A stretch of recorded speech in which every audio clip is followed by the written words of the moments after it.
झालेला आहे।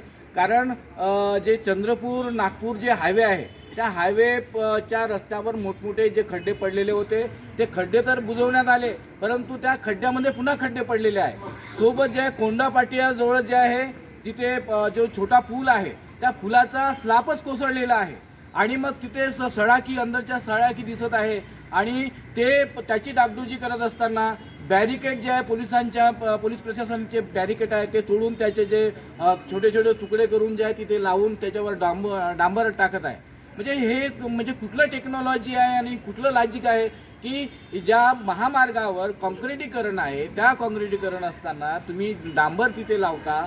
म्हणजे हा सर्व जो प्रकार जो आहे फार मोठा भ्रष्टाचार इथे होत आहे हे स्पष्ट दिसत आहे।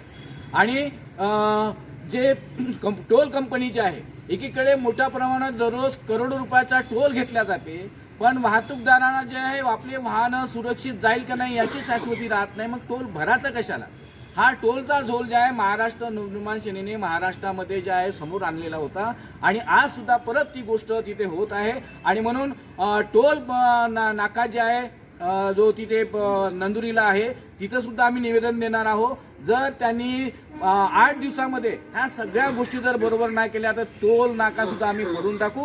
कारण हे सर्वसामान्य जे वाहनधारक आहे त्यांचा एक जिव्हाळ्याचा प्रश्न आहे आणि अशा प्रकारचं जर बांधकाम होत असेल तर हे बांधकाम विभाग ज्या कुठल्या कामाचा आहे हा प्रश्न पडतो। आणि म्हणून जे निर्वाणीचा इशारा देण्यासाठी आम्ही निवेदन दिलेलं आहे, येत्या 8 दिवसामध्ये समजा त्याची डागडुजी बरोबर झाली नाही तर महाराष्ट्र नवनिर्माण सेना मनसे स्टाईल आंदोलन करेल, अशा प्रकारचा इशारा आज आम्ही निवेदनाच्या माध्यमातून दिलेला आहे।